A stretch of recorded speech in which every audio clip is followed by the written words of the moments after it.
Hello everyone. Ngasi no blog macha mama pura luxury ngasi blog today aina mamang na sum photo gi trip thabak ni aina la ise adu yeng si kari no hai se ko mukoi sidadi gari si driving gari ki plate number plate se every year renew to one darkar way ko adu duna kano to koi online de apply to ga mail da dum lak pani ba na kai da na dum to pani ado apply si to January de to gi bane ado kano si lak tre ba number plate kisi lak trip ko aduna koi sida service Ontario gi mafam sida la ini si kari ka mai to bunoi na inquiry to la ini do ya ra gadi mo koi dinga si ama lo video ni ba ado apply to gi ba do koi hani gi ari address uja sakrabra na targa koi ano address ida lak mamang da di lak ri ba no address ida do na lak ti si kari gi no hai si ni ba question si ado si kano to ri ba expire oi ri ba handak si handak hojik April month si da oi ra ba ni ba ado oibasi police na parade si fine dama driving license ka moi rules and regulation yam lei re ko ado khangde manung sangaga ai yenge kari hairak tu no hai si khangdri ado police na parade masi berane gari si sigadi gari si yaudra di thapak se pra fail bus pudi chele kef lei ko adu so bus bai singai thungai sina mada kan roi dege koina exact pa mi mafam du da bus direct yobusu yawi yodabusu yawi adugi ngai thungai se am problem oi ba adegi kef haire samyama kaino tawe aduna gari si sida yam darkar oi hai tari ko adu yeng si huje ai manung da change aina da iba mafam si sigi ai hanjarake sigi service Ontario si thariba mafam sidani ba sidai sida koi ki health card government ki kari documents darkar oi ba makai sidai sida noine apply to doi ne ba ko ado sidai sida ai manung da change manung da number ya do mante ado yenge kai happen si mi thorok na ri se service Ontario tha ba se ado manung da di ado yeng si huje manung changu ge ai ado manung da di kano camera si number ya do mante ba ko government ki office oi bani na camera kari am install tawra moi kai sida di camera se everywhere install tawi ai dar adu na masi problem oi di vera kani anduna manung chamba da number ya do mantre ado ha ji changage ado yeng si kari help kon wai si yeng si ai so ha mani lai se kai khang na ti ko changage huji yeng si huji ai yeng si le manung se ni like look at Libra.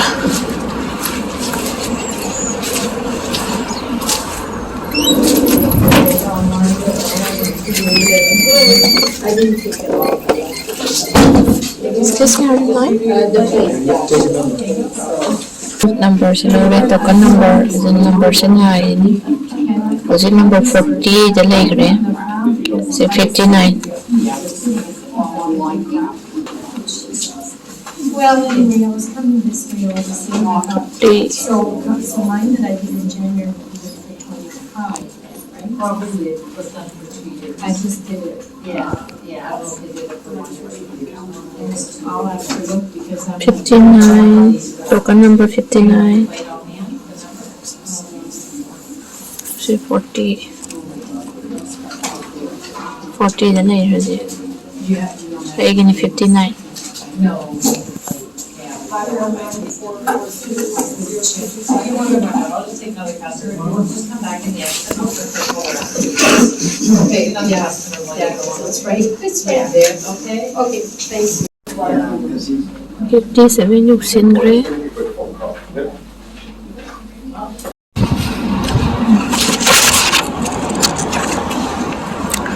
Habag amalo sila ezi ay handle yung da kaya sige kaya si pili plate expire matang dadi kanogi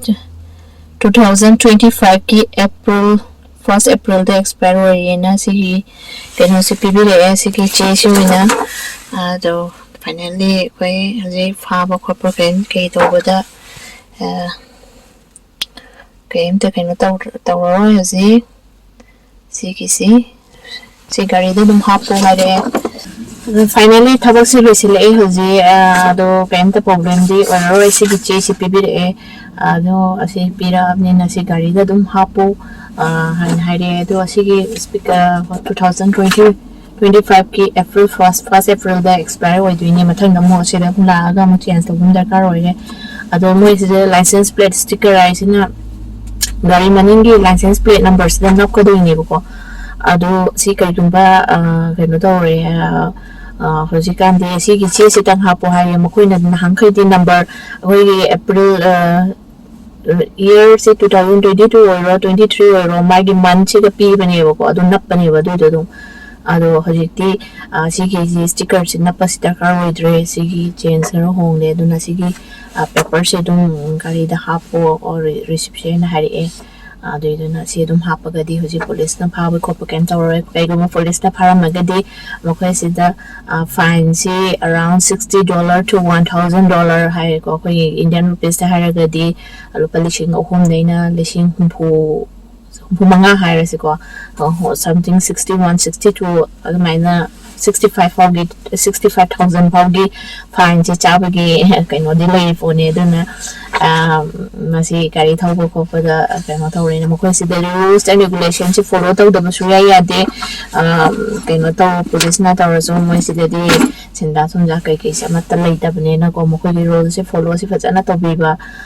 do phara ga su mo ko gi neung gi matung ni ticket pi me matung ni na hoina dum thi ba ma darkar roi police na chu pe sam ta cha de mo ko si pha ba ko pe gi kaino si don sinda sunja gi corruption gi ma fra free ne sida dona kain ta lai de dum ba gi de sida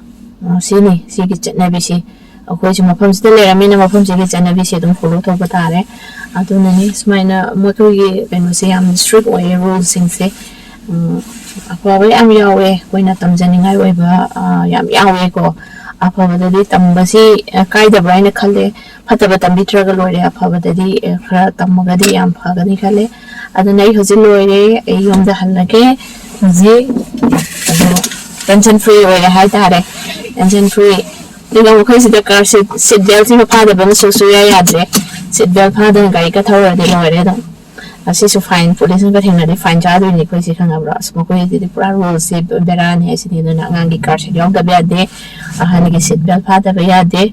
asi sumaina ni khoi no ji si de lai ra ma khoi ge rules and regulations se dum follow to bi bhai tare do yong da halage hoji lore everything thank you so much asi ki ai sa hamba la pa ni ko masi kari no ji khang bana te ba khanga bra nang khai da anam taw bo ni na do ai su la amena khambo ko su phai ne dum la nga si si ado khang ba hijin ba hijide dum phai kanai ba kana ba pone na ko ado la ki thawak pe ni gari se phara di kamai taw doi noina ado si aje han ba de freely thawak ra ni pha ba gi problem se kemta ado bo taw bo de keno taw khoi na hana apply to gi ba gi receipt le ba ni na ko kambudi phara ga su problem budi already ni ai mo khoi hari police ho ba se mi han thawon je tang nang chong ni khang mo se speed hen na thawra su dum phai adigi keno tawra su dum phai adona gari se police gari se u de have wari ni ba thak long kai de no hita thoi e khang mo khoi highway ka se thawra chap se dum phat long song thole e khang ra maning se da lai che moi gi lai che bring tawra ga pana rak tu ni khang ra tegi siren khong ba bring tawra kham hai de ni khang ra khoi khang bin ni ba de gari moi gi blue red lai se khap la aga de khoi dum gari man do gari je phab gi niom yam le gare gari de kumhan de mo ko de gari je phara ga sum gari manu se phaman thamaga khoi am pau de phadri lai bo phada na ngasi phau de speed hand be khang de ti ke cha be khang de ka am phaba de oi de do pero ni mo ko se de ado ni police over si mi han thawon yaw de ba de hong che gari gi hong pe khong che so hong de ni se kai ni gari ni thawa kan de pe ang khong pa de tang mi hon che chu ni ko khang a khoi gi da ta ba to pe gi da khong ga so gari se sai le da dong thong ni ko khang ga ra do na khoi da khoi india da di pang khao to khong ga thong na ba ni na ke su khan na de ade gari se smoothly dong so kong da bi thong na ba ni na soye hai kan ne ba mana katang hinjili em na mana kanjili suji laktor hai kan da pe lang na khonga po ne na ko do do na soye je kan to ba khoi khonga to ko simi hinji teng law ban phawa we bo khang rest kai da za no ni ne ari ni ma khoi si da kan to ba ni o mai ta ri ko si kan to he de len ji da ta thau ri ji amaga len ji henga na ba di yai ado ga rules and regulation am leigare gari ki driving license lawadi homa sigi matang su blog ma matung dai kaino tawradi semjarake si driving license ka se ilai na phangbu nate masida yamna wana storaga adugi hoi adu blog macha mu semjarake yam khangba haibadi nate ko koina thengnaraki basinduni ko adu sinduni aina hajarisi yam kanna sida khangba haibagi makte na chade makoi ki rules si koina leiramni follow tawra ka dum chapiba ada koina thengnaraka sing haidare ko gari si ka start thobu da kramai tawraki haibagi do